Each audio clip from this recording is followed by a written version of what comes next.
switch to. I love it. Amazing, amazing. I love it. Going live. Yep, absolutely. No. We'll do it live. Fuck it. Do it live.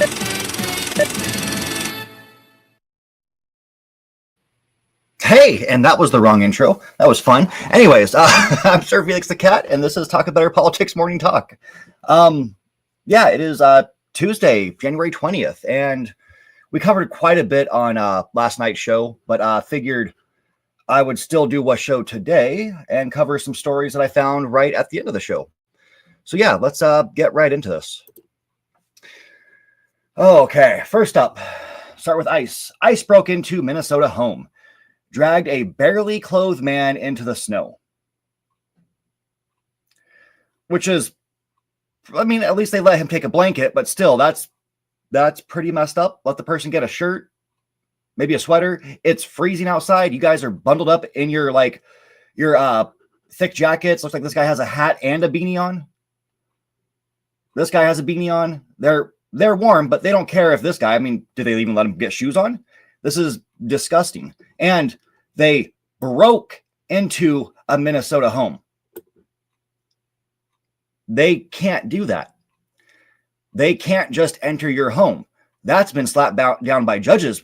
Once this whole ICE regime started again, they cannot do that. They have to have a warrant signed by a judge, not an ICE warrant, which is basically just something, a piece of paper they wrote themselves saying, we get arrest X person. They need an actual warrant. So this is just more disgusting acts from ICE. Just horrendously disgusting.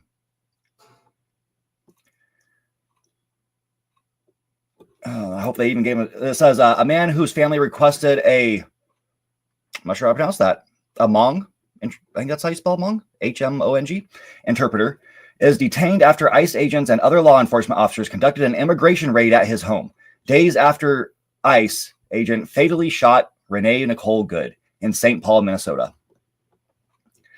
But yeah, that is disgusting. That's terribly disgusting. Oh, that greatly upsets me. But in response to everything going on, a community plans a strike. They're going to do an actual, hopefully they all unite and do an actual strike for the economic blackout to protest ICE occupation in Minnesota. Do it. We've been saying on this show, and everybody on our Discord has been saying, what we need to do is just a complete strike with everyone. Everyone in this goddamn country needs to go on strike at the same time. Make it official. Make it legit. We should not allow this. And yes, once you start hurting the economy by going on strike, it might hurt you for a little bit. And yeah, that's a sacrifice we need to make. We all need to do a strike and show the government, show Trump, hey, we're not going to stand for this. That is a nonviolent way to show we are protesting you. He can't come into our houses and point guns at us saying you have to get back to work. That's not a thing. That's just not a thing. And if everybody who is sick and tired of this goes on strike, it's done. Give it a day or two. They will be shaking in their boots.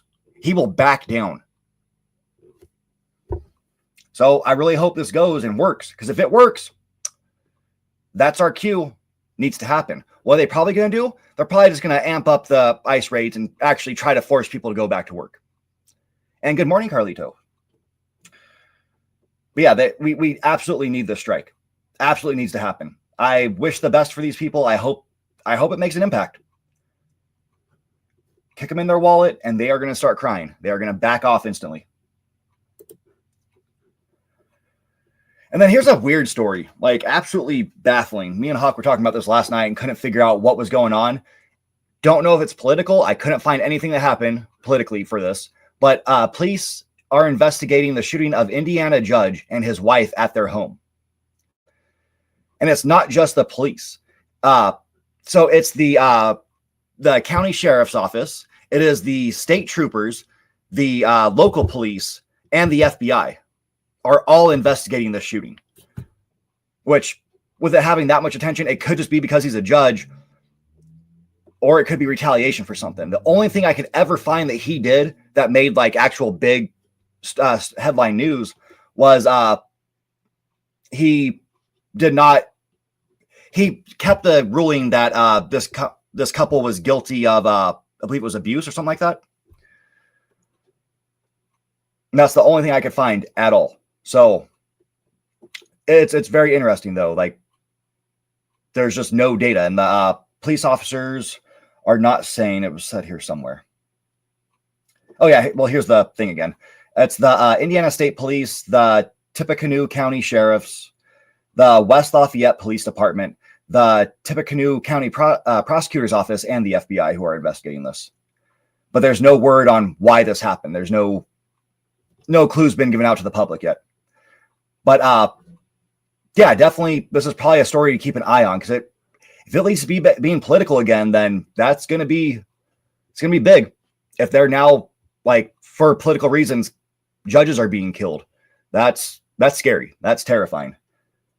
That's just wanting to completely end the rule of law, which we don't currently have. This is completely corrupt and illegal government right now. And we need actual justice. And this guy was actually a respected person in the community. He's been part of the community for, I believe they said over 30 years, because he also served on another board before becoming a judge, and he's been a judge for the past 20 plus. And then my newest favorite story of the year. Pennsylvania Governor Josh Shapiro alleges in his memoir that Kamala Harris's team asked him if he had ever been an Israeli agent because he's Jewish, which is just wow. And like it matters, considering we've seen the data and we see how every politician acts towards them. We get stuff from Israel, our politicians get stuff from Israel, and they support them. They're diehard supporters of them. Kamala worked on in a administration that was pro-Israel, would bow down for them. Not quite as much as Trump bowed down for them, but still bowed down for them, allowed the genocide to start and keep going. And now they're questioning, oh, you an Israeli agent? That's just more racism, and we don't need this. We don't need this at all. Especially when you're working with those people who are doing the bad things and you're concerned someone else might be working with them as well. It's shady. It's absolutely filthy. And the fact that they would even question that, like, I can't wrap my head around that. How can you work alongside these people and then be worried someone else is working alongside these people? Our government bows down to them, to the point where a lot of people would just openly say, yeah, we're owned by Israel. They give us money. They give our politicians money. So yeah, obviously we're going to do whatever they want. You want to go wipe out a whole country? You want us to, help you wipe out the whole country? We're there. We're down. You're going to commit war crimes and we're going to protect you? Yep. That's what we'll do. We'll just protect you. We're good. But yeah, I don't believe he's Israeli agent. I'm not the biggest fan of him. I liked him over our other choice, but he's not anything stellar. So far, he hasn't really done anything that's impressive to me. He's talked a little bit of a game, and that's about as far as that goes. And people wanted him to possibly be a candidate for running for either president or vice president, which is just mind-blowing. You're asking, like, hey, you've done nothing, so can we have you run the country and do nothing for us? It's vile. It is vile. Absolutely vile. But yeah, he is pro-Israel. He's shown that side when it came down to every politician having to ask if they support the genocide going on in Israel, or in Palestine, I should say. But yeah, it's wild times. Wild times. Anyways, that was just, 4 quick little stories I had. But yeah, people absolutely pay attention to where ICE is. Keep your head down when they're around, because, we've seen they don't care. They will just shoot you. Stephen Miller says they have complete immunity if they shoot you. And people are going to believe that. Like, the ICE agents are going to believe that. because that's what the administration wants. They want us to get riled up by ICE doing this stuff so we kick back. But if we do a strike, there's nothing they could do. There is nothing they can do except back down. Hurt them where it hurts most. Anyways, yeah, that was today's very quick show. I hope we don't get any super wild stories out of Trump today. Hope there's no new involvement going on with Greenland or Denmark or Norway. Because, I mean, he's pissed off at Norway, so he's going to raid or invade Greenland. That's his plan, because that makes sense. That's logical. Anyways, you guys have a wonderful day, and I will talk to you tomorrow. Take care.